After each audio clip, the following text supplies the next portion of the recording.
500 টাকা পুরাই গচ্ছা গেল। তার মধ্যে কিছুদিন যাবত যেখানেই খেতে যাচ্ছি সেখানেই ঠকে আসতেছি। কন্যার বাবার আর ভালো মোমো খাওয়া হলো না। যতবারই মোমো ট্রাই করতেছি ততবারই আমরা হতাশ হয়ে ফিরতেছি। হ্যালো আপু ভাইরা, সবাই কেমন আছেন? আশা করি সবাই খুব ভালো আছেন। আমি আপনাদের দোয়ায় আলহামদুলিল্লাহ ভালো আছি। প্রথমে তো শুনে নিলেন আমাদের 500 টাকা গচ্ছা গেল। তো গচ্ছা কেন গেল সেই কাহিনীটাই আপনাদের সাথে আজকে শেয়ার করব। এই যে দোকানটা দেখতেছেন খেতাপুরি মোমো টং, তো এই দোকানটা হচ্ছে একদম হাইওয়ের সাথে। তো আমরা যখন বাইকে দিয়ে যাচ্ছিলাম তখনই আমরা এই খেতাপুরি নামটা দেখেই মূলত দোকানটাতে নামি। আমার কন্যার বাবা তো মহা খুশি, কারণ এখানে মোমো পাওয়া যায়। আর তার মোমোর এত ক্রেভিংস হচ্ছিল কিছুদিন যাবত, কিন্তু যেখানেই বেচারা মোমো খেতে যায় সেখানেই আমরা হতাশ হয়ে ফিরে আসি। তো যাই হোক, এই সেই খেতাপুরি। আমি তো জীবনে প্রথমবার নামও শুনলাম, প্রথমবার চোখেও দেখলাম, প্রথমবার খেয়েও দেখলাম। আপনারা কি কখনো খেতাপুরির নাম শুনেছেন? আমি তো কখনো শুনি নেই বাবা। খেতে একদমই আমার কাছে নর্মাল আলুর যে পুরিগুলো হয় সেগুলোর মতোই লাগছে। আর আমার ডাল পুরি বেশি পছন্দ, আলু পুরি তেমন পছন্দও না, তার জন্য আমার কাছে আহামরি কিছুই লাগে নাই। তো যাই হোক, খেতাপুরি একদম আমার খেতা মেরে দিছে। মানে একদমই আমাকে ডিসঅ্যাপয়েন্টেড করছে। আমি যেরকম ভাবছিলাম যে না জানি কি হবে, তেমন কিছুই না। আর এই তো সেই কাঙ্ক্ষিত মোমোটা আসার সাথে সাথে ধুপ করে কারেন্টটা চলে গেল। তাই বাকি ক্লিপগুলো আপনাদেরকে দেখাতে পারি নাই। মোমোটাও বাজে ছিল, একদমই ভালো ছিল না, ভালোই লাগে নাই।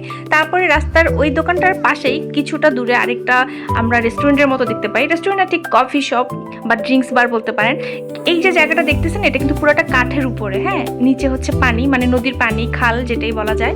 তো এখানে সবাই কাঠের উপরে দোকান করে। আমরা যে জায়গাটাতে আছি এখানেও সেম, মানে কাঠের উপরে এত সুন্দর দোকান। ওই যে দেখেন নিচে কিন্তু পানি, অনেকটা উঁচুতে। আমরা স্বাভাবিকভাবেই কাঠের উপরে যে কোনো জিনিস যদি একটু সুন্দর করে করা হয় সেটা কিন্তু খুব ভালো লাগে, দূর থেকে দেখতেও খুব শান্তি লাগে।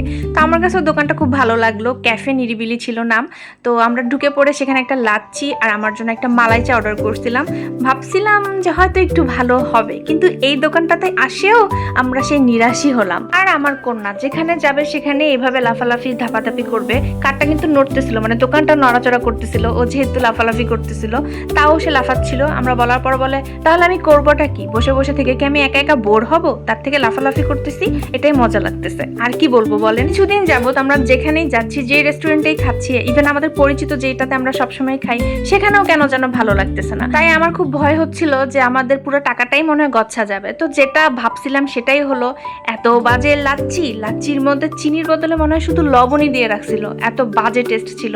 আর আমি চাটার কথা কি বলবো, লাচ্ছিটা তাও না হয় গেলা যাচ্ছিল, কিন্তু চাটা কোনোভাবেই গেলা যাচ্ছিল না। কিন্তু টাকার মায়ার জন্য আমি শুধু চাটা শেষ করছিলাম। আর আমার হাজবেন্ড দেখেন কি ফেক একটা মানে রিয়াকশন দিছিল যে খুবই ইয়াম্মি, আসলে খুবই বাজে। পরে সেজন্য আমি যখন বললাম যে এত বাজে রিয়াকশন দিচ্ছ, পরে হেসে দিছিল।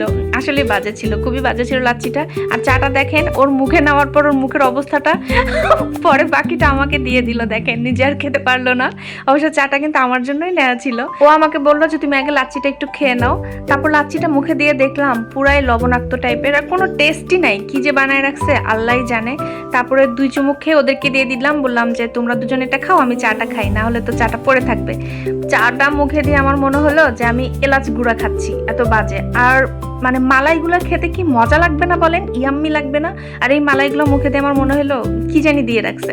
পরে আমি উঠায় মালাইগুলো আমি ফেলে দিছিলাম, অবশ্য পুরোটা খাইতে পারি নাই। খুবই জঘন্য এক্সপিরিয়েন্স ছিল। আমি আর রোড সাইডে কিছু খাবো না ভাই, মানে আমার কপালই ভালো যাচ্ছে না। আমরা যেখানেই যাইতেছি সেখানেই আমাদের খারাপ খাবার জুটতেছে। তো এই ছিল আজকের আমাদের 500 টাকা গচ্ছা যাওয়ার ব্লগ। কেমন লাগলো আপনাদের এই ব্লগটা অবশ্যই জানাবেন। দেখা হবে পরবর্তী ভিডিওতে। সবাই ভালো থাকবেন, আল্লাহ হাফেজ।